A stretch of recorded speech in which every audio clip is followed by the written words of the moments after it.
بسم الله الرحمن الرحيم.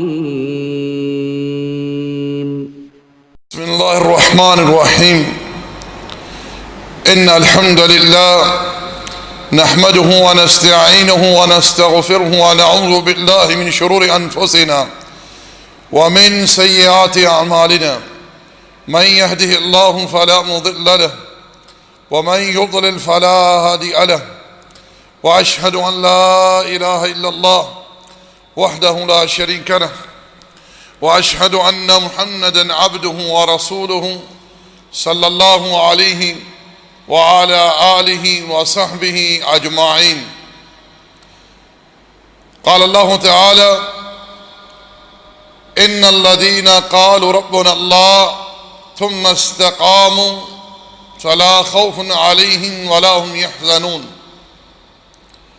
ارشاد فرمایا، جن لوگوں نے کہا ہمارا رب اللہ ہے، پھر اس پر انہوں نے استقامت اختیار کی، ایسے لوگوں کے لیے نہ خوف ہوگا اور نہ کوئی غم۔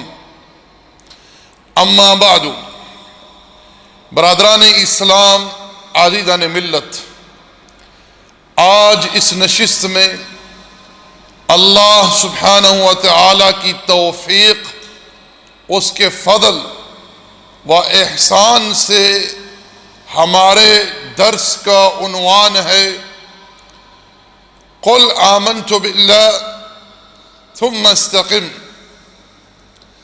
دراصل ہمارا یہ عنوان ماخوذ ہے نبی علیہ السلام کی ایک حدیث سے، جو کہ صحیح مسلم میں جناب سفیان ثقفی رضی اللہ تعالی عنہ کی روایت سے وہ فرماتے ہیں کہ میں نے نبی علیہ السلام کے سامنے عرض کی، اے اللہ کے رسول، قل لی فی الاسلام قولا لا اسأل عنہ احدا غیرک۔ اللہ کے رسول، مجھے اسلام میں کوئی ایسی بات بتلائیے جو بات آپ سے پوچھنے کے بعد مجھے کسی اور سے پوچھنے کی حاجت نہ رہے اور وہ بات میرے لیے کافی و شافی ہو جائے۔ قال علیہ السلام: قل آمنت باللہ ثم استقم۔ تو کہے کہ میں اللہ پر ایمان لایا اور پھر اس پر استقامت اختیار کر۔ نبی علیہ السلام کا کلام ہمیشہ مختصر اور مدلل ہوتا۔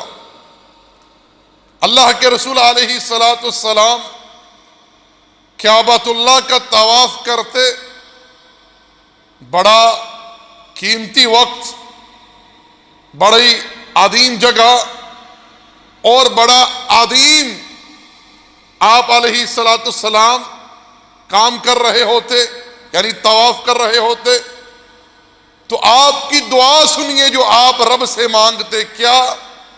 ربنا آتنا فی الدنیا حسنہ وفی الآخرۃ حسنۃ وقنا عذاب النار۔ یعنی اس مختصر کلام میں، دعا میں، اللہ کے رسول علیہ السلام نے دین و دنیا کی ہر قسم کی بھلائی اللہ سے طلب کر لی۔ لیکن افسوس اس بات کا کہ آج امت کی اکثریت، انہوں نے ہر چکر کی دعا گھڑی ہوئی ہے، اور پھر اس کے اوپر افسوس اس بات کا کہ ایک پڑھنے والا پڑھتا ہے اور اس کے پیچھے 40 لوگوں کا ایک جھرمٹ رٹ لگاتا ہے، جو وہ کہتے وہی وہ کہتے ہیں، نہ ان کو یہ پتہ ہے یہ کیا پڑھ رہا ہے اور نہ ان کو یہ پتہ ہے کہ یہ کیا پڑھ رہے ہیں۔ تو میں عرض یہ کر رہا تھا کہ نبی علیہ السلام کا کلام، آپ کی گفتگو ہمیشہ مختصر اور مدلل ہوتی، اور آپ نے ارشاد فرمایا خیر الکلام اقل ودل، بہترین کلام وہ ہے جو مدلل ہو اور مختصر ہو۔ اور آپ لوگ دیکھ لیجئے اس حدیث میں آپ نے اپنے پیارے صحابی کو دو چیزیں ارشاد فرمائی. ایک کیا؟ قل آمنت باللہ، یہ ایمان ہے. ثم استقم، یہ اسلام ہے. یعنی دو جملوں میں اللہ کے پیغمبر نے ایمان و اسلام دونوں چیزیں صحابی کو بتلا دی. آئیے ایک اور آیت کریمہ سماعت کیجئے. رب ذوالجلال ایک مقام پر ارشاد فرماتا ہے اہل ایمان کو، اہل اسلام کو تسلی دیتے ہوئے، خوشخبری دیتے ہوئے ارشاد فرمایا ان الذین قالوا ربنا اللہ ثم استقاموا تتنزل علیہم الملائکہ الا تخافوا ولا تحزنوا وابشروا بالجنة التي كنتم توعدون نحن اولیاؤکم فی الحیاة الدنیا وفی الآخرہ وَلَكُمْ فِيهَا مَا تَشْتَهِي أَنفُسُكُمْ وَلَكُمْ فِيهَا مَا تَدَّعُونَ نُزُلًا مِّن غَفُورٍ رَحِيمٍ. ترجمہ سماعت کیجئے. ارشاد فرمایا بے شک جن لوگوں نے کہا کہ ہمارا رب اللہ ہے، پھر اس پر انہوں نے استقامت اختیار کی، ارشاد فرمایا کہ ایسے لوگوں کے لیے فرشتے نازل ہوتے ہیں جو انہیں خوشخبریاں دیتے ہیں کہ تمہارے لیے جنت کا وعدہ ہے جس کا تم وعدہ کیے گئے، اور تمہارے لیے کوئی خوف نہیں. یعنی جو برزخی زندگی تمہارے سامنے اب آنے والی ہے وہاں تمہارے لیے کوئی خوف نہیں، نہ قبر میں خوف، نہ حشر میں خوف، اور نہ ہی پل صراط سے عبور کرتی ہوئی کوئی خوف تمہارے لیے ہوگا. اور پیچھے جو تم چھوڑ کر جا رہے ہو ان کے بارے بھی کوئی غم نہ کرنا. کیوں؟ نحن اولیاؤکم فی الحیاۃ الدنیا وفی الآخرہ، ہم تمہارے ساتھی ہیں، دوست ہیں، دنیاوی زندگی میں اور اخروی زندگی میں. فرمایا کہ جنت میں جو تم چاہو گے تمہیں ملے گا، جس چیز کی تم طلب کرو گے وہ بھی تمہیں ملے گی. یہ تمہاری ضیافت ہوگی، مہمان نوازی ہوگی. کس کی طرف سے؟ اس اللہ کی طرف سے جو متصف ہے جل اعلی صفت رحمت اور غفران سے، تقدس و تعالی. دوستو آئیے حدیث کا پہلا جملہ قل آمنت باللہ کہہ کے میں اللہ پر ایمان لایا. یاد رکھیں ایمان تین چیزوں کا مجموعہ ہے: زبان سے اقرار، دل سے اعتراف و اعتقاد، اور عمل سے اس کا اظہار. اب اس بات کی دلیل سماعت کیجئے کہ ایمان جو ہے یہ زبان سے اقرار، عمل سے اظہار اور دل سے اعتراف و اعتقاد. صحیح بخاری میں جناب ابو ہریرہ رضی اللہ تعالی عنہ سے مروی حدیث، جس میں نبی صلی اللہ علیہ وسلم نے ارشاد فرمایا کہ ایمان کی 70 سے زائد شاخیں ہیں. اعلاہا لا الہ الا اللہ وادناہا اماتۃ الاذی عن الطریق. ایمان کی سب سے جو اعلیٰ شاخ ہے وہ کیا ہے؟ لا الہ الا اللہ، جس کا تعلق زبان سے ہے اقرار، واماتۃ الاذی تکلیف دہ چیز کو راستے سے ہٹا دینا. یہ عمل ہے. یہ کیا ہے؟ یہ عمل ہے. اور ارشاد فرمایا کہ حیا جو ہے یہ ایمان کا شعبہ ہے، اور حیا کا تعلق کہاں سے ہے؟ دل سے. یاد رکھیں اہل سنت والجماعت کا یہ منہج ہے کہ ایمان بڑھتا اور کم ہوتا ہے. اللہ تعالیٰ کی فرما برداری کرنے سے ایمان میں اضافہ ہوتا ہے، اللہ تعالیٰ کی نافرمانی کرنے سے ایمان گھٹتا ہے۔ اللہ جل وعلا نے ایک مقام پر ارشاد فرمایا، انما المؤمنون الذین اذا ذکر اللہ وجلت قلوبهم واذا تلیت علیہم آیاتہ زادتهم ایمانا وعلی ربهم یتوکلون۔ در حقیقت مومن وہ ہیں جن کے سامنے جب ان کے رب کا ذکر کیا جاتا ہے تو ان کے دل ڈر جاتے ہیں، یعنی جب رب کی عظمت بیان کی جاتی ہے، رب کی شان، رب کی جلالت، رب کی کبریائی، رب کی توحید بیان کی جاتی ہے تو ان کے دل ڈر جاتے ہیں، اور جب رب کی آیتیں پڑھی جاتی ہیں، قرآن تلاوت کیا جاتا ہے تو ان کے ایمان میں اور اضافہ ہوتا ہے، اور وہ لوگ اپنے رب پر توکل کرنے والے ہیں۔ اللہ تعالیٰ نے سورۃ الکہف میں اصحاب کہف کے متعلق ارشاد فرمایا، انہم فتیۃ آمنوا بربہم وزدناہم ہدی وربطنا علی قلوبہم اذ قاموا فقالوا ربنا رب السماوات والارض۔ ارشاد فرمایا کہ یہ چند نوجوان تھے جو اپنے رب پر ایمان لے آئے، ہم نے ان کے دل کو مضبوط کر دیا اور ان کے ایمان میں اضافہ کر دیا، اور وہ کھڑے ہوئے، انہوں نے کہا کہ ہمارا رب یعنی ہمارا معبود وہ ہے جس نے پیدا کیا ہے آسمانوں اور زمین کو، اس کے علاوہ ہم کسی اور کو الہ نہیں مانیں گے۔ اگر ہم نے ایسا کیا تو ہم نہایت نامعقول بات کہنے والے قرار پائیں گے۔ تو دوستو اس بات کو ذہن میں رکھیے کہ ایمان بڑھتا اور کم ہوتا ہے جب انسان اللہ جل وعلا کی فرما برداری کرتا ہے، اللہ تعالیٰ کے احکامات مانتا ہے، اللہ کے تقوی کو اپنے دل میں اجاگر کرتا ہے، اس چیز سے ایمان بڑھتا ہے، اور جب وہ اللہ کی نافرمانی میں گرتا ہے تو اس سے ایمان کم ہوتا جاتا ہے۔ ٹھیک ہے نا؟ آئیے آیت کریمہ کی طرف۔ اللہ جل وعلا نے ارشاد فرمایا، ان الذین قالوا ربنا اللہ، جنہوں نے کہا کہ ہمارا رب اللہ ہے، ہمارا رب اللہ ہے۔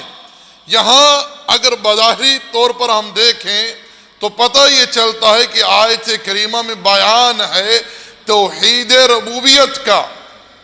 بیان کس چیز کا ہے؟ توحید ربوبیت کا۔ لیکن یہ بات معلوم ہو کہ توحید ربوبیت مستلزم ہے توحید الوہیت کو۔ اللہ جل وعلا نے ایک مقام پر ارشاد فرمایا، یا ایھا الناس اعبدوا ربکم الذی خلقکم والذین من قبلکم لعلکم تتقون۔ لوگو عبادت کرو اپنے اس رب کی، لوگو عبادت کرو اپنے اس رب کی۔ یہ کیا ہے؟ یہ توحید الوہیت ہے۔ الذی خلقکم، جس نے تمہیں پیدا کیا، وخلق من قبلکم، اور جس نے تم سے پہلوں کو پیدا کیا۔ یہ کیا ہے؟ یہ توحید ربوبیت ہے۔ اللہ تقدس و تعالی نے ایک اور مقام پر ارشاد فرمایا، یا ایھا الناس اذکروا نعمت اللہ علیکم هل من خالق غیر اللہ یرزقکم من السماء والارض لا الہ الا ہو فأنا تؤفکون۔ لوگوں یاد کرو اپنے رب کی اس نعمت کو جو اللہ نے تمہیں عطا کی ہے۔ کوئی ہے اللہ کے سوا جو تمہیں زمین و آسمان سے رزق مہیا کرتا ہے؟ یہ کیا ہے؟ یہ توحید ربوبیت ہے۔ آگے کیا فرمایا؟ لا الہ الا ہو، اس کے سوا کوئی معبود حق نہیں، یہ توحید الوہیت ہے۔ اللہ جل وعلا نے ایک دوسرے مقام پر ارشاد فرمایا، قل انما انا بشر مثلکم یوحی الی انما الہکم الہ واحد فاستقیموا الیہ واستغفروہ وویل للمشرکین الذین لا یؤتون الزکاة وهم بالآخرة هم کافرون۔ ارشاد فرمایا پیارے پیغمبر علیہ السلام آپ فرما دیجئے کہ میں تمہاری طرح ایک بشر ہوں، مجھ پر اس بات کی وحی کی جاتی ہے کہ تمہارا الہ ایک ہے، اس کے سوا کوئی معبود حق نہیں۔ دوستو، میں چاہتا ہوں کہ میں یہاں ایک بات کی وضاحت کر دوں، وہ یہ کہ یہ جو آیت کریمہ میں نے آپ لوگوں کے سامنے تلاوت کی ہے، جس میں رب ذوالجلال نے رسول اللہ صلی اللہ علیہ وسلم سے اس بات کا اقرار و اعتراف کروایا ہے اور انسانیت کو اس بات کی خبر دی ہے، لوگوں کی توجہ دلائی ہے کہ پیارے پیغمبر آپ اعلان کر دیجئے کہ لوگوں میں تمہارے جیسا بشر ہوں۔ جب ہم اس قسم کی آیات بیان کرتے ہیں یا نبی علیہ السلام کی وہ احادیث بیان کرتے ہیں جن میں نبی علیہ السلام نے اپنی بشریت کا اقرار و اعتراف کیا ہے، تو بہت سارے لوگ ایسے ہیں جو کہتے ہیں کہ ہم معاذ اللہ نبی علیہ السلام کی شان میں تنقیص کا پہلو اختیار کرتے ہیں۔ بشر کہنے سے اللہ کے رسول کی توہین ہوتی ہے، صلی اللہ علیہ وسلم۔ میں اس قسم کے لوگوں کو بڑے آسان اور سہل انداز میں یہ بات سمجھانا چاہتا ہوں کہ بھائیو یاد رکھیں، ہم جب یہ کہتے ہیں کہ نبی علیہ السلام ہماری طرح بشر ہیں تو اس سے کیا مراد ہے؟ اس سے مراد یہ ہے کہ اللہ جل وعلا نے جس طرح تمام انسانیت کو آدم علیہ السلام اور ان کی بیوی حوا سے پیدا کیا ہے، اسی طرح اللہ جل وعلا نے نبی محترم علیہ السلام کو بھی اولاد آدم سے پیدا کیا ہے۔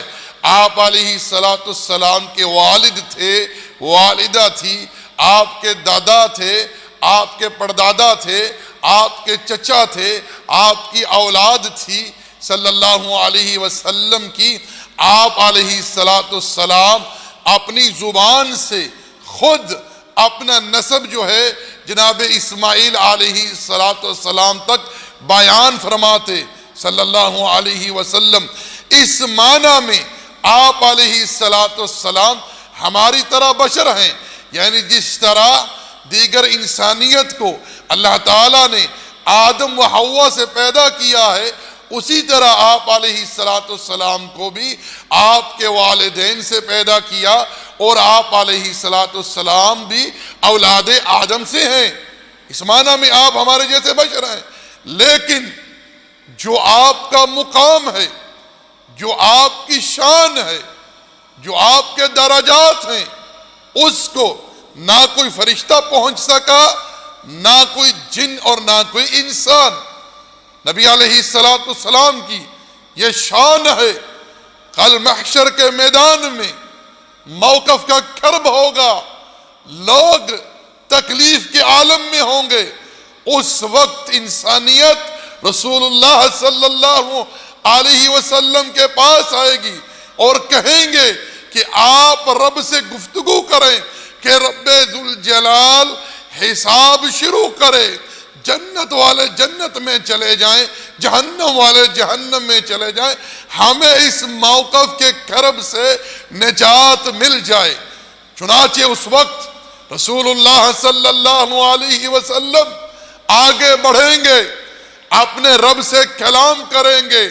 جس وقت جبریل علیہ السلام جیسا عظیم فرشتہ بھی رب سے کلام کرنے کی طاقت نہ رکھے گا، کیونکہ رب اس وقت بڑے جلال میں ہوگا۔ اللہ جل وعلا نے قرآن مجید میں ایک مقام پر ارشاد فرمایا، یوم یقوم الروح والملائکہ صفا لا یتکلمون الا من اذن له الرحمن وقال صوابا۔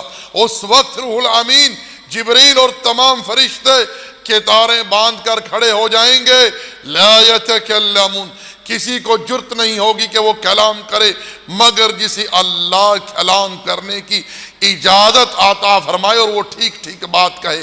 اس وقت امام الانبیاء آگے بڑھیں گے، بارگاہ الہی میں سجدہ کریں گے، بڑا طویل سجدہ ہوگا۔ اللہ رب ذوالجلال اس وقت ایسی تسبیحات اپنے نبی کے دل میں القاء فرمائے گا جو اس سے پہلے ان تسبیحات کو کوئی نہیں جانتا ہوگا سوائے رب ذوالجلال کے۔ چنانچہ ان تسبیحات سے رسول اللہ صلی اللہ علیہ وسلم اللہ رب ذوالجلال کی حمد و ثنا، اللہ کی کبریائی، اللہ کی شان، اللہ کی عظمت، اللہ کی تقدیس بیان کریں گے۔ پھر حکم ہوگا ارفع، سر اٹھائیے، واسأل تؤتى واشفع تشفع، سوال کیجئے عطا کیا جائے گا، شفاعت کیجئے قبول کی جائے گی۔ پھر حساب شروع ہوگا، اور یہ ہے مقام محمود جس کا ذکر اللہ نے قرآن میں فرمایا ہے، جس کا اللہ نے اپنے پیغمبر سے وعدہ فرمایا ہے۔ نبی علیہ السلام سب سے پہلے جنت کے دروازے پر دستک دیں گے۔ آپ علیہ السلام کے لیے سب سے پہلے جنت کا دروازہ کھولا جائے گا۔ نبی علیہ السلام جنت میں سب سے اعلیٰ مقام وسیلہ پر ہوں گے، یہ آپ کی شان ہے۔ نبی علیہ السلام کا چلنا، نبی علیہ السلام کا بولنا، نبی علیہ السلام کا دیکھ کر کسی چیز کو خاموشی اختیار کر لینا، یعنی اجازت دے دینا، رب ان چیزوں کو دین بنا دیتا ہے۔ نبی علیہ السلام کی عمر کی اللہ نے قرآن میں قسم اٹھائی ہے، تو اس میں دلالت کس بات کی ہے کہ آپ علیہ السلام کا مقام اللہ کے نزدیک بڑا عظیم ہے۔ رسول اللہ صلی اللہ علیہ وسلم پر جو شخص نماز میں درود نہیں بھیجتا اس کی نماز مکمل نہیں ہوتی۔ جس دل میں رسول اللہ کی محبت نہیں اس دل میں ایمان نہیں، یہ شان ہے امام الانبیاء کی۔ تو میرے بھائیوں، ہمارا یہ کہنا کہ اللہ کے رسول علیہ السلام ہمارے جیسے بشر ہیں، یعنی آپ بھی دیگر انسانیت کی طرح اولاد آدم سے پیدا ہوئے ہیں، مگر آپ کی شان، آپ کا مقام اس کو کوئی نہیں پہنچ سکا۔ اللہ جل وعلا نے آپ سے کہلوایا کہ آپ کہہ دیجئے کہ میں تمہارے جیسا بشر ہوں، مگر میں رسول اللہ ہوں صلی اللہ علیہ وسلم، مجھ پر وحی نازل ہوتی ہے، اللہ جل وعلا نے مجھ پر قرآن اتارا ہے، اللہ تعالیٰ نے مجھے اس بات کا حکم دیا ہے کہ اللہ ہی معبود حق ہے، اس کے سوا کوئی معبود حق نہیں، وہی ہر قسم کی عبادت کا مستحق ہے جل وعلا۔ ارشاد فرمایا وَاسْتَقِيمُوا إِلَيْهِ، اس کی طرف تم استقامت اختیار کرو، وَاسْتَغْفِرُوهُ، اور اس سے استغفار کرو، وَوَيْلٌ لِّلْمُشْرِكِينَ الَّذِينَ لَا يُؤْتُونَ الزَّكَاةَ وَهُمْ بِالْآخِرَةِ كَافِرُونَ، ایسے مشرکوں کے لیے وائل ہے، خرابی ہے جو زکوٰۃ نہیں دیتے اور یوم آخرت کے ساتھ کفر کرتے ہیں۔ اور آگے اللہ تقدس و تعالی نے ارشاد فرمایا قُلْ أَإِنَّكُمْ لَتَكْفُرُونَ بِالَّذِي خَلَقَ الْأَرْضَ فِي يَوْمَيْنِ وَتَجْعَلُونَ لَهُ أَنْدَادًا ذَلِكَ رَبُّ الْعَالَمِينَ، اور تم اس اللہ کے ساتھ کفر کرتے ہو، اس کی آیتوں کو جھٹلاتے ہو، اس کی فرما برداری سے منہ پھیرتے ہو، جس نے تمہاری اس زمین کو، جو تمہارا بچھونا ہے، جس پر تم کاشتکاری کرتے ہو، جس پر تم چلتے پھرتے ہو، اس زمین کو 2 دن میں پیدا کیا ہے اور تم اس کے ند مقرر کرتے ہو، حالانکہ اللہ وہ ہے جس نے پیدا کیا ہے عالمین کو، جل وعلا نے عالمین کا وہ رب ہے تقدس و تعالی۔ اللہ تعالیٰ نے ایک دوسرے مقام پر ارشاد فرمایا الذی جعل لکم الارض فراشا والسماء بناء وانزل من السماء ماء فاخرج به من الثمرات رزقا لکم فلا تجعلوا للہ اندادا وانتم تعلمون، اللہ وہ ہے جس نے آسمان کو چھت بنایا، زمین کو بچھونا بنایا، زمین سے تمہارے لیے اناج پھل، یہ چیزیں نکالی تمہارے کھانے پینے کے لیے، تم جان بوجھ کر اس بات کو جانتے ہوئے سمجھتے ہوئے پھر بھی اللہ کے ند مقرر کرتے ہو، ایسا نہ کرو۔ میرے بھائیوں، ند کسے کہتے ہیں؟ آئیے اس بات کی وضاحت ایک حدیث سے لیتے ہیں۔ رسول اللہ صلی اللہ علیہ وسلم کے سامنے ایک شخص نے کہہ دیا ما شاء اللہ وشئت، جو اللہ چاہے، جو آپ چاہیں۔ نبی علیہ السلام کا چہرہ تغیر ہو گیا، آپ نے ارشاد فرمایا اجعلتنی للہ ندا، کیا تو نے مجھے اللہ کا ند مقرر کر دیا ہے؟ غور کریں، اس نے فقط صفت مشیت میں یہ کہا کہ جو اللہ کی چاہت وہ آپ کی چاہت۔ نبی علیہ السلام نے اس بات کو پسند نہ کیا، اس کی اصلاح فرمائی اور اسے اس چیز سے روکا۔ میرے بھائیوں، میرے دوستو، آج غور کریں، نعمت اللہ عطا کرتا ہے، چاہے وہ اولاد ہے، رزق ہے، صحت ہے، نوکری ہے، تندرستی ہے، فراغی ہے، کامیابی ہے، جو بھی نعمت مخلوق کے پاس ہے وہ کس کی طرف سے ہے؟ وَمَا بِكُم مِّن نِعْمَةٍ فَمِنَ اللَّهِ، لوگوں جو بھی نعمتیں تمہارے پاس ہیں یہ کس کی طرف سے ہیں؟ یہ اللہ کی طرف سے ہیں۔ لیکن انسانیت میں اکثر لوگ نعمتوں کو کس کی طرف منسوب کرتے ہیں؟ اگر کوئی نعمت میں کہتے ہیں فلاں کی دعا کا نتیجہ ہے، فلاں کا کرم ہوا، فلاں نے نظر کرم کی، فلاں کی شفقت سے، فلاں کی کوشش سے۔ نام رکھ رہے ہیں بچوں کا، پیر انداز، پیر بخش، غلام بخش، عبد حسین، عبد علی، غلام رسول، عبد الرسول۔ یہ کیا ہے؟ یہ اللہ کی نعمت کو مقرر کر رہے ہیں غیر کی طرف۔ حالانکہ ایک مومن کا، ایک مسلمان کا، ایک موحد کا شیوا یہ ہونا چاہیے، اس کے پاس جو بھی نعمت ہے، ظاہری ہو یا پوشیدہ، ہر قسم کی نعمت کو وہ کیا کہے؟ اللہ کی عطا کردہ ہے، اللہ نے مجھ پر کرم کیا، اللہ نے مجھ پر فضل کیا، اللہ نے مجھ پر احسان کیا۔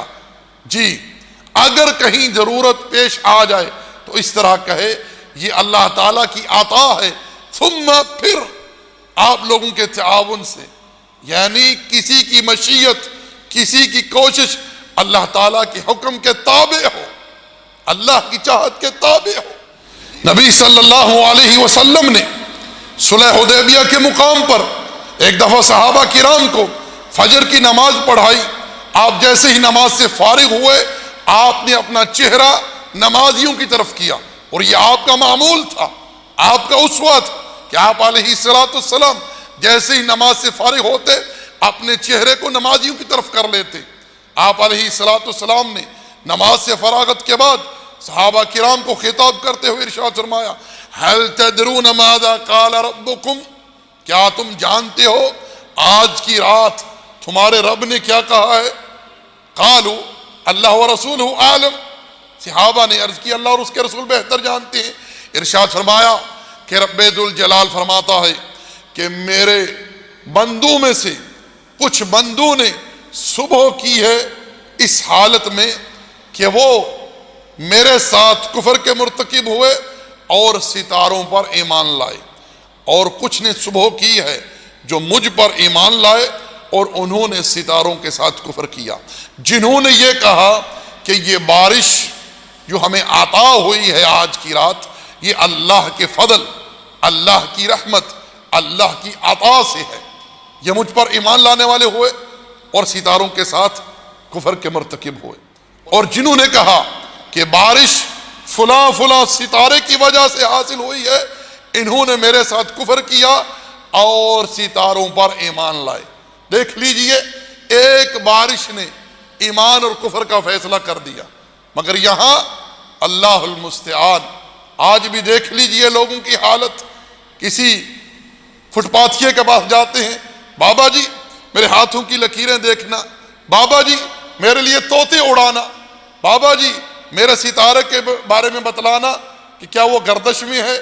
ستاروں کے ساتھ نام رکھتے ہیں، ستاروں کے ساتھ کام شروع کرتے ہیں، حالانکہ رب ذوالجلال ارشاد فرماتا ہے قُلْ لَن يُصِيبَنَا إِلَّا مَا كَتَبَ اللَّهُ لَنَا، کہہ دیجئے کہ ہمیں جو پہنچتا ہے فائدہ ہو یا نقصان مگر وہی جو اللہ نے ہمارے لیے لکھ دیا ہے۔ ما اصاب من مصیبت الا باذن اللہ، جو مصیبت اگر کسی کو پہنچتی ہے وہ اللہ کے اذن سے، اللہ کی مشیت سے یا اللہ کے حکم سے۔ اللہ تعالیٰ نے تمام خلق کی مقادیر زمین و آسمان کی تخلیق سے 50,000 سال پہلے لکھ ڈالی ہیں، ہر چیز لوح محفوظ میں محفوظ ہے، اور آج اس دنیا میں جو کچھ ہو رہا ہے اسی لکھے کے مطابق ہو رہا ہے۔ جی تو دوستو، میں عرض کر رہا تھا کہ توحید ربوبیت مستلزم ہے توحید الوہیت کو، اور نبی صلی اللہ علیہ وسلم نے جناب سفیان ثقفی رضی اللہ تعالی عنہ سے کیا ارشاد فرمایا؟ قُلْ آمَنْتُ بِاللَّهِ ثُمَّ اسْتَقِمْ، کیا ہے کہ میں اللہ پر ایمان لایا پھر اس پر استقامت اختیار کر۔ دراصل نبی علیہ السلام کا یہ فرمان مطابقت رکھتا ہے اللہ جل وعلا کے اس فرمان سے، قول اللہ جل وعلا ان الذین قالوا ربنا اللہ ثم استقاموا، بے شک جن لوگوں نے کہا کہ ہمارا رب اللہ ہے پھر اس پر انہوں نے استقامت اختیار کی۔ نبی صلی اللہ علیہ وسلم کا فرمان قُلْ آمَنْتُ بِاللَّهِ، اللہ پر ایمان لا۔ یاد رکھیں اللہ پر ایمان لانا 4 چیزوں کو مشتمل ہے، 4 چیزوں کو۔ نمبر 1، اللہ کے وجود پر ایمان، یہ ایمان لایا جائے کہ اللہ ہے، اس بات کا انکار نہ کیا جائے۔ دہریوں نے اس روش کو اختیار کیا، اللہ کے وجود کا انکار کر ڈالا، کہنے لگے ہم تو زمانے کی گردش ہیں، زمانہ ہمیں زندہ کرتا اور مارتا ہے، وما یہلکنا الا الدہر، ہمیں تو زمانہ ہلاک کرتا ہے۔ یاد رکھیں اس زمین پر انسانوں میں سب سے بڑے کفر کا مرتکب فرعون ہوا، وہ بھی اللہ کے وجود پر ایمان رکھتا تھا۔ موسیٰ علیہ السلام نے فرعون سے کیا کہا؟ لَقَدْ عَلِمْتَ مَا أَنزَلَ هَؤُلَاءِ إِلَّا رَبُّ السَّمَاوَاتِ وَالْأَرْضِ وَإِنِّي لَأَظُنُّكَ يَا فِرْعَوْنُ مَثْبُورًا، اے فرعون در حقیقت تو اس بات کو اچھی طرح جانتا ہے یہ جو کچھ نازل ہو رہا ہے اور یہ جو معجزات ظاہر ہو رہے ہیں یہ کس کی طرف سے ہیں؟ یہ اس اللہ کی طرف سے ہیں جو آسمانوں اور زمین کا خالق ہے، اس بات کو تو جانتا ہے، لیکن میں گمان کرتا ہوں کہ تو ایک شامت زدہ انسان ہے۔ وہ لوگ بھی اس بات کو جانتے تھے کہ اللہ تعالیٰ اس کائنات کا خالق ہے، وہ رب ہے، ان کے دل میں اس بات کا یقین تھا، لیکن ظلم اور طغیان کی وجہ سے وہ اس بات کو تسلیم نہیں کرتے تھے، ایمان نہیں لاتے تھے۔ بات سمجھ رہے ہیں؟ تو یاد رکھیں کہ اللہ جل وعلا کے وجود پر دلالت کرتی ہے عقل۔ عقل اس چیز کو ایکسپٹ کرنے پر بالکل جو ہے وہ تیار نہیں ہے کہ اتنی بڑی کائنات، نظام شمسی، نظام قمری، یہ ستارے، یہ سیارے، یہ زمین، یہ پہاڑ، چرند پرند، انسان، جن، سب کس کے حکم سے چل رہے ہیں؟ ان سب کا خالق کون ہے؟ کون اتنے بڑے نظام کو چلا رہا ہے؟ سورج وقت پر نکلتا ہے، وقت پر غروب ہوتا ہے، چاند ہے، ستارے ہیں، کون اس نظام کو چلا رہا ہے؟ بغیر کسی چلانے والے کے اتنا بڑا سرکولیشن چل رہا ہے، نظام چل رہا ہے۔ ایک کشتی کو آپ لوگ سمندر میں ڈال دیں، کوئی چلانے والا نہ ہو، کوئی گائیڈ، کوئی قائد نہ ہو، وہ کشتی کیسے چل سکتی ہے آپ بتلائیں؟ اور اتنی بڑی کائنات کسی پیدا کرنے والے کے بغیر پیدا ہو گئی، کسی چلانے والے کے بغیر چل رہی ہے۔ اللہ جل وعلا نے سچ فرمایا وَلَقَدْ ذَرَأْنَا لِجَهَنَّمَ كَثِيرًا مِنَ الْجِنِّ وَالْإِنسِ لَهُمْ قُلُوبٌ لَا يَفْقَهُونَ بِهَا وَلَهُمْ أَعْيُنٌ لَا يُبْصِرُونَ بِهَا وَلَهُمْ آذَانٌ لَا يَسْمَعُونَ بِهَا أُولَئِكَ كَالْأَنْعَامِ بَلْ هُمْ أَضَلُّ اولئک هم الغافلون۔ ارشاد فرمایا ہم بھر دیں گے جہنم کو بہت سارے انسانوں اور جنوں سے، ان میں اکثر ایسے ہیں جن کے دل تو ہیں لیکن سمجھتے نہیں، آنکھیں تو ہیں مگر دیکھتے نہیں، کان تو ہیں مگر سنتے نہیں، یہ جانور ہیں، بل ہم اضل، جانوروں سے بھی بدتر ہیں۔ اولئک هم الغافلون، ان کے دلوں میں غفلت ہے، یہ غافل ہیں۔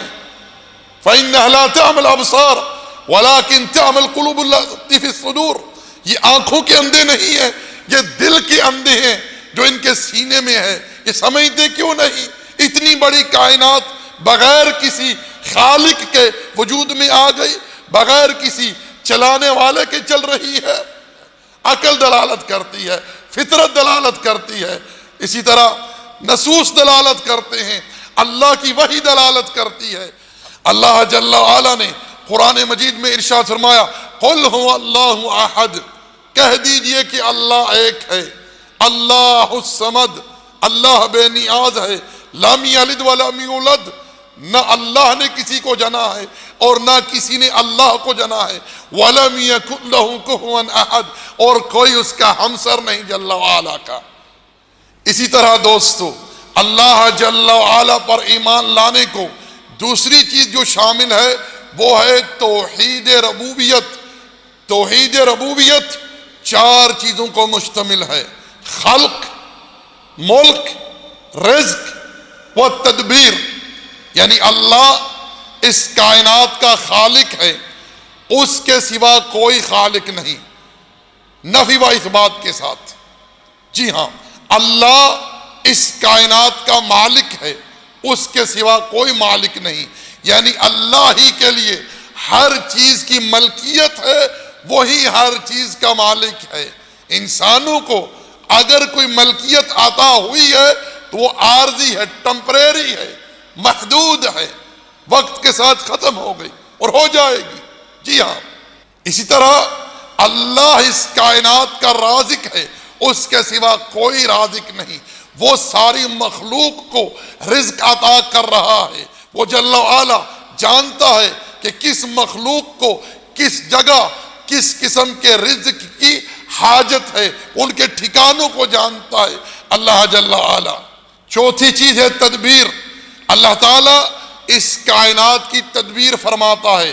وَمَن يُدَبِّرُ الْأَمْرَ فَسَيَقُولُونَ اللَّهُ، مشرکین قریش بھی اس بات کو جانتے تھے کہ اللہ ہی اس کائنات میں ہر چیز کی تدبیر کرتا ہے جل وعلا، وہی مدبر الاسباب ہے تقدس و تعالی، اسی کا حکم نازل و نافذ ہوتا ہے۔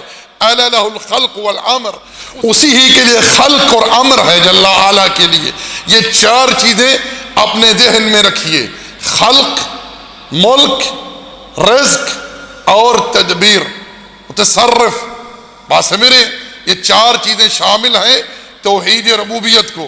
اسی طرح اللہ جل وعلا پر ایمان لانے کو تیسری چیز جو شامل ہے وہ ہے توحید الوہیت، کہ اللہ تعالیٰ اس کائنات کا الہ ہے، وہ تنہا ہے اور وہی معبود حق ہے، وہی ہر قسم کی عبادت کا مستحق ہے، ہر قسم کی عبادت اسی ہی کے لیے لائق ہے، چاہے وہ عبادت زبانی ہو، چاہے وہ عبادت قلبی ہو، چاہے وہ عبادت جسم کے اعضاء کی ہو، چاہے وہ عبادت مالی ہو، ہر قسم کی عبادت اسی ہی کے لیے خاص ہو۔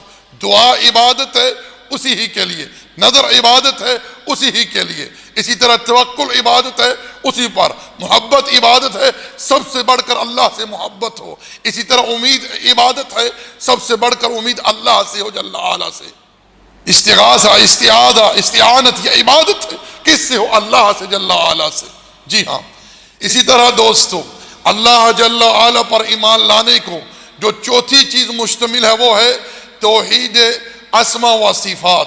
اللہ جل وعلا کی جو اسماء و صفات کتاب اللہ میں یا سنت رسول اللہ میں بیان ہوئی ہیں، ان پر اسی طرح ایمان لایا جائے اللہ اور اس کے رسول کی مراد کے مطابق، نہ ان میں تحریف ہو لفظی یا معنوی، کسی قسم کی کوئی تحریف نہ ہو، اسی طرح نہ تعطیل ہو، نہ تحقیف ہو اور نہ ہی تمثیل سے کام لیا جائے۔ بالکل یاد رکھیں، یہ چار چیزیں اللہ جل وعلا پر ایمان لانے کو مشتمل ہیں۔ سن لیجئے دوبارہ، اللہ کے وجود پر ایمان، اللہ کی ربوبیت پر ایمان، اللہ کی الوہیت پر ایمان، اور اللہ تعالیٰ کے اسماء و صفات پر ایمان۔ نبی صلی اللہ علیہ وسلم نے کیا فرمایا؟ قل آمنت باللہ، کہہ کہ میں اللہ پر ایمان لایا۔ آگے کیا ارشاد فرمایا؟ ثم استقم، پھر اس پر استقامت اختیار کر، پھر اس پر استقامت اختیار کر۔ یہ اسلام ہے۔ یہ کیا ہے؟ یہ اسلام ہے۔ یاد رکھیں، دین اسلام پر استقامت کے تعلق سے لوگوں کے تین گروہ ہیں۔ لوگوں کے تین گروہ ہیں۔ ایک گروہ وہ جنہوں نے سرکشی کی، غلو کیا، افراط سے کام لیا، تجاوز کیا، دین میں حد سے آگے نکل گئے، جن میں سر فہرست خوارج ہیں، جنہوں نے سب سے پہلے جناب علی داماد رسول اللہ صلی اللہ علیہ وسلم کی تکفیر کی۔ جب جناب علی نے ابو موسیٰ اشعری اور عبداللہ ابن عمر ابن عاص رضی اللہ تعالی عنہما کو تحکیم کے لیے مقرر کیا تاکہ دونوں فریقین کے درمیان صلح کی راہ جو ہے اسے اختیار کیا جائے، تو ان ظالموں نے، ان خارجیوں نے کیا کہا؟ ان الحکم الا للہ، تحکیم تو اللہ کے لیے ہے۔ چنانچہ علی نے انسانوں کو تحکیم سونپ کر کفر کا ارتکاب کیا ہے۔ جناب علی کو جب ان کے بارے میں علم ہوا تو جناب علی نے ایسے لوگوں کے ساتھ قتال کیا، ان کے ساتھ لڑائی کی۔ یہ وہی لوگ ہیں جنہوں نے نبوت کی شان میں طعن کیا، قاتلہم اللہ۔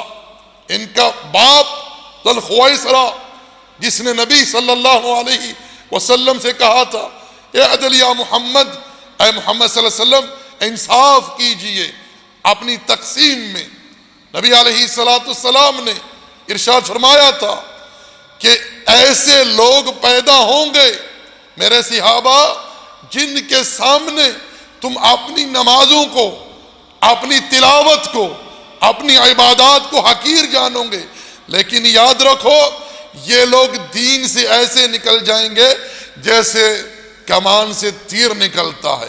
اگر میں ان کو اپنی زندگی میں پا گیا تو ان کے ساتھ وہی حشر کروں گا جو عاد و ثمود کا ہوا۔ یہ جہنم کے کتے ہیں، یہ وہ لوگ ہیں جن کی وجہ سے اسلام میں سب سے پہلے فتنوں نے سر اٹھایا، اور آج بھی یہ لوگ مسلمانوں کی تکفیر کرتے ہیں۔ مسلمان عوام ہو یا حکمران ہو، سب کو یہ لوگ معاذ اللہ کافر کہتے ہیں، کفر کے فتوے لگاتے ہیں، مسلمان حکمرانوں کو طاغوت تک کہتے ہیں، انہیں گالیاں دیتے ہیں، ان پر کیچڑ اچھالتے ہیں۔ جو مسلمان کبیرہ گناہوں کے مرتکب ہو ان کے بارے میں یہ کہتی ہے یہ کافر ہے، دار اسلام سے خارج ہے، یہ ابدی جہنمی ہے۔ یہ کہاں کی انسانیت ہے، انصاف ہے؟ یہ کوئی اسلام ہے؟ یہ دین پر استقامت ہے؟ حالانکہ رب ذوالجلال ارشاد فرماتا ہے ان اللہ لا یغفر ان یشرک بہ ویغفر ما دون ذلک لمن یشاء، بے شک اللہ مشرک ہی کو معاف نہیں کرے گا، اس کے علاوہ، شرک اور کفر کے علاوہ جو گناہ ہیں وہ اللہ کی مشیت پر ہیں، اللہ کی مشیت کے تابع ہیں۔ اللہ تعالیٰ چاہے تو اس انسان کو، گناہگار کو فوری طور پر معاف کر دے، یا اس کے گناہوں کی مقدار اسے سزا دے کر پھر جہنم سے نکال کر جنت میں لے آئے، یہ اللہ کی مشیت پر ہے۔ لیکن اہل سنت والجماعت کا یہ منہج بالکل قائم ہے کہ جو کبیرہ گناہوں کا مرتکب ہے سوائے کفر اور شرک کے، وہ ابدی جہنمی نہیں ہے، وہ دار اسلام سے خارج نہیں ہے۔ جی ہاں، مگر یہ لوگ اس چیز کی عکس کرتے ہیں، انہوں نے طغیانی اختیار کی، تجاوز اختیار کیا۔ اللہ جل وعلا نے اپنے پیغمبر کو اس بات کا حکم دیا وَاسْتَقِمْ كَمَا أُمِرْتَ وَمَنْ تَابَ مَعَكَ وَلَا تَطْغَوْا، استقامت اختیار کیجئے جس طرح آپ کو حکم دیا گیا ہے، آپ اور آپ کے ساتھ ایمان لانے والے، اور طغیانی اختیار نہ کریں۔ مگر ان خارجیوں نے، ظالموں نے قاتلہم اللہ، دین میں تجاوز کیا، طغیانی اختیار کی، افراط سے کام لیا، اور یہ دین سے ایسے نکلے جیسے کمان سے تیر نکلتا ہے، یہ بھی صراط مستقیم پر قائم نہیں ہے۔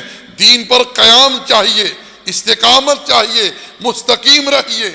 اسی طرح دوسرا گروہ رافضیوں کا، شیعوں کا، جنہوں نے صحابہ کرام کی تکفیر کی، کہنے لگے نبی صلی اللہ علیہ وسلم کی وفات کے بعد سارے کے سارے صحابہ معاذ اللہ مرتد ہو گئے، دین سے پھر گئے، نکل گئے اسلام سے، اسلام کو توڑ ڈالا صحابہ نے، مگر 4 کے علاوہ یا 3 کے علاوہ۔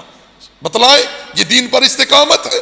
کہا کہ قرآن غیر محفوظ ہے، کیونکہ یہ ایسے لوگوں کے ذریعے ہم تک پہنچا ہے جن کا اسلام، جن کا ایمان ہی محفوظ نہیں ہے۔ حالانکہ رب فرماتا ہے اِنَّا نَحْنُ نَزَّلْنَا الذِّكْرَ وَإِنَّا لَهُ لَحَافِظُونَ، بے شک ہم ہی نے اس قرآن کا اتارا ہے اور ہم ہی اس کے محافظ ہیں۔ اللہ تعالیٰ نے اس کتاب کی حفاظت فرمائی ہے۔ اللہ رب العزت نے ارشاد فرمایا لا یأتیہ الباطل من بین یدیہ ولا من خلفہ، اس کتاب کو باطل نہیں چھو سکتا، نہ آگے سے، نہ پیچھے سے، نہ دائیں سے، نہ بائیں سے۔ یہ کتاب محفوظ ہے، اللہ کے حفظ میں ہے جل وعلا کے۔ مگر ان رافضیوں نے دین کے اندر وہ کچھ کیا، وعد اللہ تعالی، سرکشی، طغیانی، افراط، نکل گئے حد سے۔ اللہ جل وعلا نے ایک مقام پر ارشاد فرمایا یا اہل الکتاب لا تغلوا فی دینکم ولا تقولوا علی اللہ الا الحق، اہل کتاب دین میں غلو مت کرو، تجاوز مت کرو، حد سے مت بڑھو، اور کہو اللہ پر مگر حق بات۔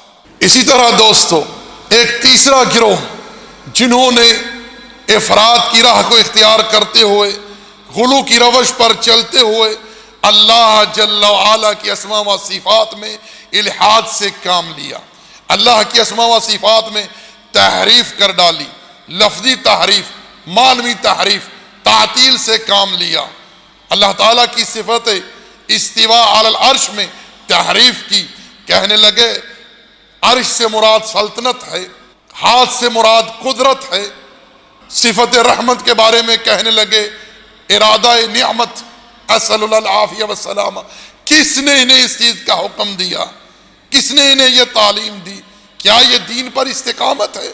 کیا صحابہ کرام کا یہ عقیدہ تھا کہ اللہ جل وعلا کہ عرش کا جو معنی ہے وہ سلطنت ہے، ہاتھ کا معنی قدرت ہے، رحمت بمعنی ارادہ نعمت ہے؟ یہ چیزیں انہوں نے کہاں سے اخذ کی؟ کیا یہ دین پر استقامت ہے؟ اسی طرح دوستو ایک چوتھا گروہ جنہوں نے افراط کی راہ اختیار کی، سرکشی کو اپنایا، غلو کیا، دین میں ہٹ گئے، کیا کیا؟ بدعات کا چور دروازہ کھول ڈالا، اعتقاد میں بدعت، اقوال میں، اعمال میں بدعات ہی بدعات۔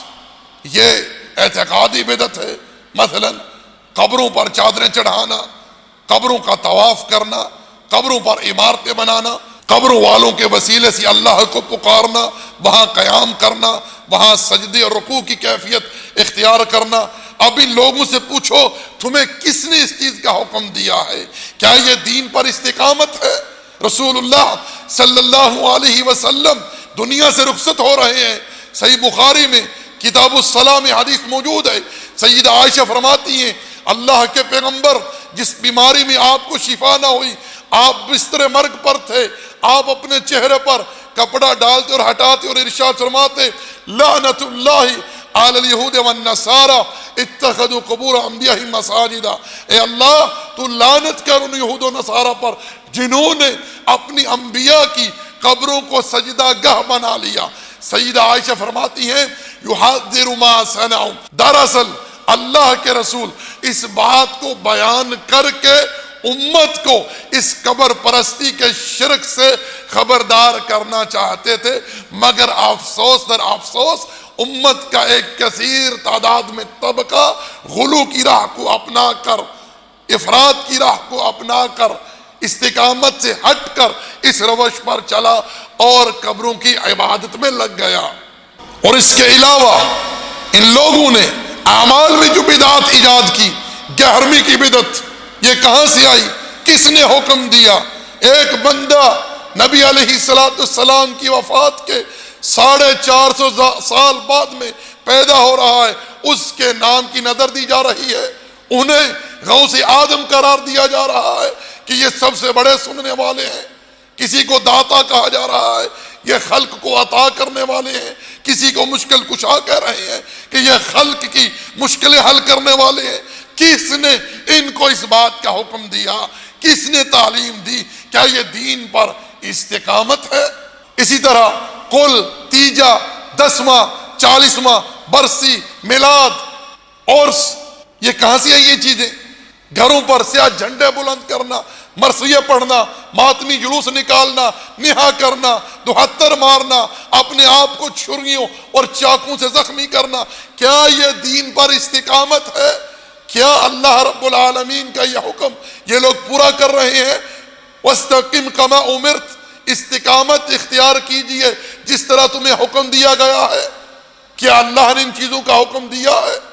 کیا اللہ نے کسی سے کہا ہے کہ اپنے آپ کو چھریوں سے مارو، زنجیروں سے مارو، آگ پر چلو، پانی پر چلو، ہواؤں میں اڑو؟ کیا اللہ نے کسی کو ان باتوں کا حکم دیا ہے؟ صلی اللہ علیہ وسلم۔ اسی طرح دوسرا گروہ جنہوں نے بالکل اعمال کو ترک کر دیا، نماز، روزہ، زکوٰۃ، حج، اس چیز کی ضرورت نہیں، دل صاف ہونا چاہیے، دل کی نماز، دل کا روزہ، دل کا حج، دل کا پردہ، اعمال سے بالکل بری، گناہوں میں ڈوبے ہوئے ہیں، صبح و شام گناہ پہ گناہ کرتے جا رہے ہیں۔ کیا جی؟ اللہ غفور الرحیم ہے، نبی علیہ السلام سفارش کریں گے، بخشوا لیں گے۔ یہ کیا ہے؟ یہ تفریق ہے۔ کیا یہ دین پر استقامت ہے؟ نبی صلی اللہ علیہ وسلم کو اللہ نے حکم دیا، وَاعْبُدْ رَبَّكَ حَتَّى يَأْتِيَكَ الْيَقِينُ، اپنے رب کی عبادت کیجئے جب تک کہ آپ کو موت نہیں آ جاتی۔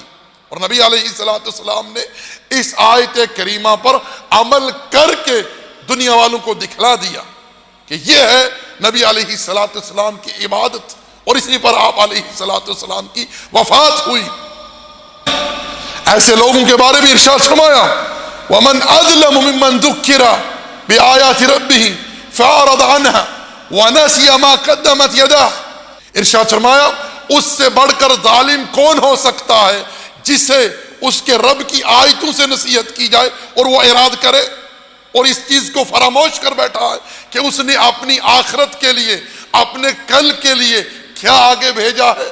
رب ذوالجلال ارشاد فرماتا ہے، یا ایھا الذین آمنوا اتقوا اللہ ولتنظر نفس ما قدمت لغد واتقوا اللہ ان اللہ خبیر بما تعملون۔ مومنو، اللہ کا تقوی اختیار کرو اور اپنا محاسبہ کرو کہ تم نے اپنے کل کے لیے کیا آگے بھیجا ہے۔ بے شک جو تم کر رہے ہو اللہ تمہارے اعمال سے، تمہارے اقوال سے بالکل باخبر ہے، تقدس و تعالی۔ اللہ رب العالمین نے ارشاد فرمایا، وَمَنْ أَعْرَضَ عَنْ ذِكْرِي فَإِنَّ لَهُ مَعِيشَةً ضَنْكًا وَنَحْشُرُهُ يَوْمَ الْقِيَامَةِ أَعْمَى۔ ہمارے ذکر سے اعراض کرے گا۔ یہ قرآن اللہ کا ذکر ہے، توحید اللہ کا ذکر ہے، یہ 5 وقت کی نمازیں اللہ کا ذکر ہے۔ ارشاد فرمایا، جو ان سے اعراض کرے گا ہم اسے قیامت کے دن اندھا بنا کر اٹھائیں گے اور اس کی زندگی کو تنگ کر دیں گے۔ قال رب لم حشرتنی اعمی وقد كنت بصیرا، وہ کہے گا اے میرے رب مجھے کیوں اندھا بنا کر اٹھایا گیا ہے حالانکہ دنیا میں میرے پاس 2 آنکھیں تھیں۔ قال كذلك اتتك آیاتنا فنسیتها وكذلك اليوم تنسى، تیرے پاس ہماری آیتیں آئیں تو نے بھلا دیا، آج ہم نے تمہیں بھلا دیا۔ نسیہ یعنی ترک، چھوڑ دیا جائے گا اسے۔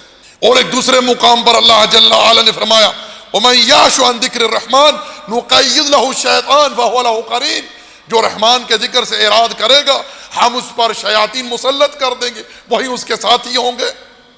رسول اللہ صلی اللہ علیہ وسلم نے ارشاد فرمایا، من ترک الصلاۃ متعمدا فقد کفر، جس نے جان بوجھ کر نماز چھوڑی اس نے کفر کیا۔ نماز کا چھوڑنا کفر ہے۔ اور اللہ تعالیٰ نے ایک مقام پر ارشاد فرمایا، فی جنات یتساءلون عن المجرمین ما سلککم فی سقر قالوا لم نکن من المصلین۔ ارشاد فرمایا اہل جنت جہنمیوں سے پوچھیں گے تمہیں جہنم میں کون سی چیز لے آئی، کہیں گے ہم نمازیں نہیں پڑھتے تھے۔ تو یہ لوگ بھی دین پر مستقیم نہیں ہیں، انہوں نے بھی استقامت کی راہ کو چھوڑ دیا۔ اسی طرح تیسرا گروہ ہے معتدل، جو درمیانی راہ پر چلے، اعتدال کو جنہوں نے اختیار کیا، نہ تفریط نہ افراط، نہ غلو نہ تقصیر، درمیانے راستے پر چلے۔ اور یہ ہے نبوت کا راستہ، منہج نبوت، صحابہ کرام کا طریقہ۔ اللہ جل وعلا نے کیا فرمایا؟ وَاسْتَقِمْ كَمَا أُمِرْتَ، استقامت اختیار کیجئے جیسا آپ کو حکم دیا گیا ہے۔ وَمَنْ تَابَ مَعَكَ، اور جو لوگ آپ پر ایمان لائیں وہ بھی۔ وَلَا تَتَغَوْا، طغیانی اختیار مت کیجئے۔ نبی صلی اللہ علیہ وسلم کا راستہ معتدل ہے، اعتدال کا راستہ ہے، اور یہ اہل سنت والجماعت کا منہج ہے۔ تو میرے بھائیو، میرے دوستو، دین پر استقامت اختیار کیجئے، مستقیم رہیے، نہ افراط ہو، نہ طغیانی ہو، نہ غلو ہو، اور نہ ہی تفریط ہو، نہ ہی تقصیر ہو پاس میرے، اور نہ ہی کسی چیز میں کمی ہو، بلکہ درمیانہ راستہ اختیار کیجئے۔ اللہ تعالیٰ نے جن چیزوں کا حکم دیا ہے ان کو بجا لائیے کما حق ہو، اور نبی صلی اللہ علیہ وسلم کی سنت کے مطابق۔ جی یہ ہے دین پر استقامت۔ ایسے لوگوں سے اللہ تعالیٰ نے وعدہ فرمایا ہے، ان الذین قالوا ربنا اللہ ثم استقاموا تتنزل علیہم الملائکہ الا تخافوا ولا تحزنوا وابشروا بالجنة التي كنتم توعدون نحن اولیاؤکم فی الحیاة الدنیا وفی الآخرہ وَلَكُمْ فِيهَا مَا تَشْتَهِي أَنفُسُكُمْ وَلَكُمْ فِيهَا مَا تَدَّعُونَ نُزُلًا مِّن غَفُورٍ رَحِيمٍ۔ یہ بشارت کن کے لیے ہے؟ یہ بشارت ان کے لیے ہے جنہوں نے دین پر استقامت اختیار کی۔ تو نبی صلی اللہ علیہ وسلم نے کیا ارشاد فرمایا؟ قُلْ آمَنْتُ بِاللَّهِ ثُمَّ اسْتَقِمْ، کہہ کہ میں اللہ پر ایمان لایا پھر اس پر استقامت اختیار کر۔ تو دوستو، اسی پر اکتفا کرتے ہیں۔ اللہ رب ذوالجلال سے دعا ہے جو بات حق کہی، حق سنی، اس پر ایمان و عمل کی توفیق عطا فرمائے۔ جس چیز میں مجھ سے لرزش ہوئی ہو، کسی آیت میں، حدیث میں، کسی اور بات میں، اللہ تعالیٰ مجھ سے درگزر فرمائے، مجھے معاف کر دے، میری اصلاح کرے۔ وما علینا الا البلاغ، وصلی اللہ علی نبینا محمد وعلی آلہ وصحبہ اجمعین۔ جزاکم اللہ خیر۔